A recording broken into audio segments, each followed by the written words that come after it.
Coucou tout le monde et bienvenue pour une nouvelle vidéo. Donc c'est parti, découvrons ce qui se cache dans la case numéro 20. Alors, je vois pas du tout ce que ça peut être. Ah, c'est un traîneau. Bon écoutez, c'est pas du tout le genre de création que je sais particulièrement faire, mais c'est parti, en route pour le tuto. Comme d'habitude, la liste du matériel se trouve en barre d'infos. Pour commencer, on étale de la pâte rouge, donc pas trop finement, et là je viens découper un rectangle.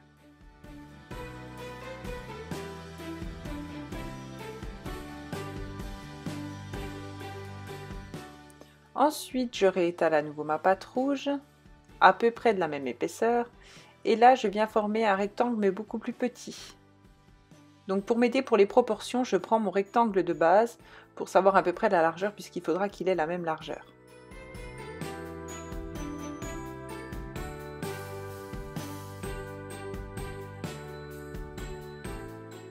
Je réétale à nouveau de la pâte rouge, toujours à peu près de la même épaisseur, et là cette fois je viens prendre mon rectangle donc, le plus petit pour la hauteur, donc je viens découper en haut et en bas, ainsi que sur le côté, et là je vais échanger, je vais prendre donc mon grand rectangle pour avoir la bonne longueur.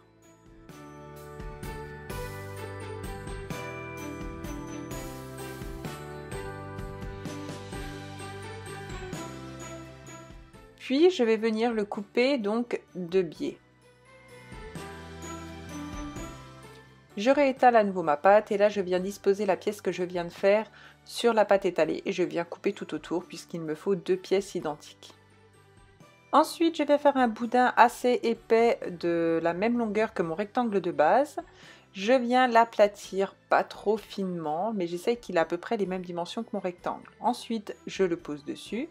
J'appuie pour souder les deux parties ensemble, ça servira à faire le coussin du fond et du coup à rendre ma plaque de base plus épaisse. Et là je viens dessiner donc des traits, donc j'en fais deux, je sépare ma pâte en trois en fait, et je dessine des traits comme si c'était un coussin matelassé. Ensuite je viens donc faire une marque, on va dire un peu avant le milieu, ça me servira de repère. Et là avec mon Doodling Tool, j'ai décidé de faire des petits points pour faire un peu comme s'il y avait des boutons. Ensuite je prends un boudin de pâte jaune que j'essaye d'aplatir un peu sur mon plan de travail tout en lui donnant une forme quand même assez arrondie. Je coupe les extrémités et je le pose sur la marque que j'ai fait. Et là je viens faire les marques du coussin comme ceux de mon coussin rouge.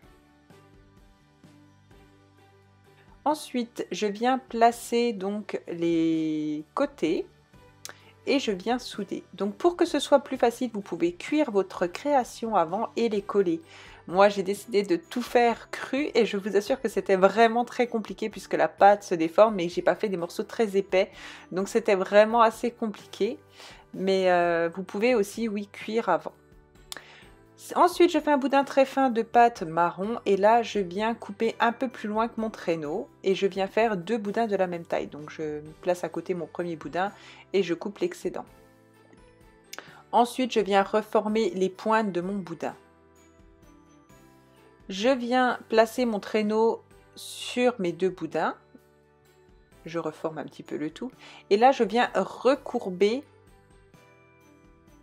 chaque boudin. Ensuite, je fais un boudin de pâte blanche, donc un boudin assez fin, et là, je viens faire le tour de mon traîneau.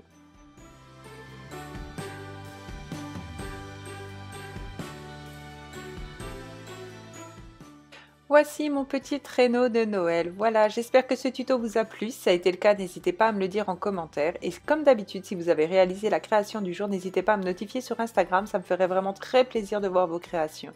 Sur ce, moi je vous laisse. Je vous dis à demain pour un nouveau tuto. Bisous bisous.